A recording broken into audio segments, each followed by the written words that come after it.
everyone. Thank God it's Friday. Welcome to Donu's World, a weekly chat session in which I talk about my life, other people's lives, and the human condition in general. I expect that I'll mostly attract older women who are black, but I'll be absolutely delighted if people who look nothing like me also take an interest in my activities and my thoughts. Okay, so who am I? My name is Donu Kogbara. I'm 64 years old and I'm a print and broadcast journalist. I write for Vanguard, a leading Nigerian newspaper. I have a column in Vanguard.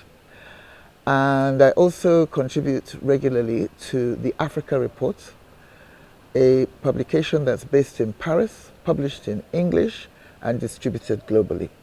And then there's my fortnightly podcast, which I do with two distinguished foreign media colleagues, Martin Dennis and Patrick Smith.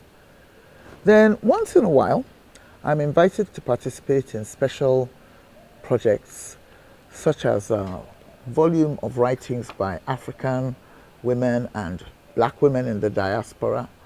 It's called New Daughters of Africa, and it was put together by Margaret Busby, a highly respected black British publisher.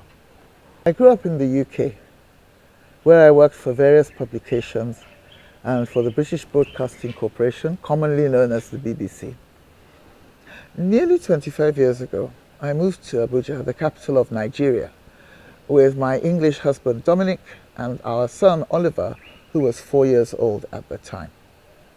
Now, you know, London is a great city, despite its imperfections, and I miss it badly. There's no day when the good things about London don't cross my mind. And later on in this series, I will tell you why I decided to leave and come to Nigeria, which frankly, even though I had visited quite often during school holidays and had actually lived in for a while in my childhood, I didn't really know. So I left the known for the unknown, and I left a great city for a developing country. Okay? Sadly, the marriage did not survive the move to Nigeria, and I never remarried for reasons that I'll explain later in future episodes. Fortunately, my son, my baby boy Oliver, still loves me, and he now is in Los Angeles chasing the Hollywood dream. So I hope you'll join me in praying for his success. He wants to be an actor. So here I am, a divorced empty nester, but I don't live alone. I live with two wonderful domestic helpers called Evelyn and Pretty. Come on, girls, come and say hello. Hello. Hello. I have to give Evelyn the credit for doing my makeup for this session. And you know, they both put up with my foibles and my tantrums, and they both look after me. So that's nice. And I'm sitting here by a pool in a beautiful garden that I share with my three neighbors. And I deliberately chose this setting because I wanted to show people who have a totally negative view of Africa that it's not all dirt and strife and danger and nastiness and poverty-stricken shanty towns. But despite this sunny and privileged aspect of my existence, my own life is far from perfect. I don't own the roof over my head.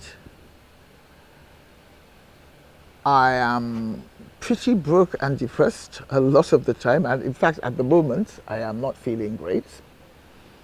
To be honest with you, if anybody had told me when I was a bright young thing living a glamorous life in Europe that I would wind up fat, single, and renting in Nigeria, I'd have said no way.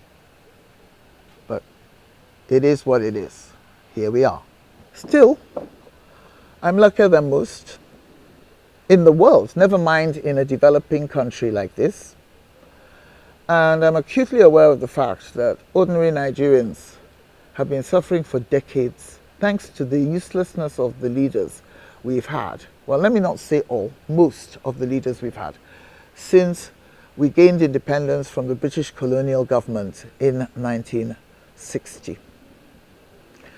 In future episodes, I'm going to go into details and provide many examples of the corruption and selfishness that Nigeria has been subjected to by its predatory ruling class.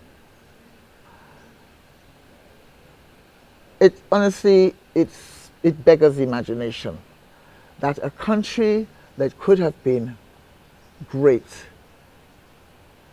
keeps on going downhill because the people who are in charge of it simply don't care enough, and in most, though not all cases, are too busy lining their pockets to take care of the common good. But Donu's World isn't just about Nigeria or Africa, because I'm not just interested in Nigeria or Africa.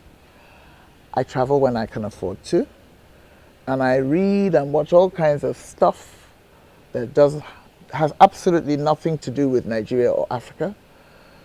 One of my favorite newspapers is the New York Times, and I have an international book club with other women, and a lot of the books we read are about Asia and Poland and anywhere but Africa. But of course, some of the books we read are about the Black experience. I've had an unusual life. One that is full of regrets and disasters and sorrows and failures, as well as triumphs and joys. And I'm planning to take you on a journey into my past and tell you about my ancestors, my parents, my childhood. I'm also planning to share details about my present life, my current circumstances with you, my friends, my enemies, and there are quite a few of those, my work colleagues, my acquaintances, my siblings, my extended family, and strangers in different countries who have just caught my attention. I'm planning to share my dreams for the future. But let's face it, I don't have much future left. But hey, let's be positive and try and make the best of what's left of the rest of my life. I'm very big on self-improvement, in theory at least. That is, I know everything that you're supposed to do, and I want to do it, and I plan to do it. But whether I actually get round to doing it, I'm afraid the story is one of disappointing oneself a lot of the time, and sometimes disappointing other people as well. But I am going to try. I mean, the whole reason I started this Donu's World channel was so that I could take that self-improvement process more seriously by going public with it. I've got a lot of demons that I need to lay to rest. In some ways, this is a kind of online therapy. I have been through a lot. And like I said, it hasn't just all been misery, it's also been happy at times. So, this is the introduction to Thank God It's Friday. So, please stay with me and join me every Friday, and feel free to share your opinions about the outputs. I always value constructive criticism, even if I don't always necessarily follow up on it. But I really appreciate people giving me feedback. But please, if you're a toxic bigot, don't get in touch with me. I'm not interested in people who hate black people or Jews or women or whatever. That's your own problem. Don't bring it to me. In the meantime, like, subscribe, and share if you think I deserve it. Thank you.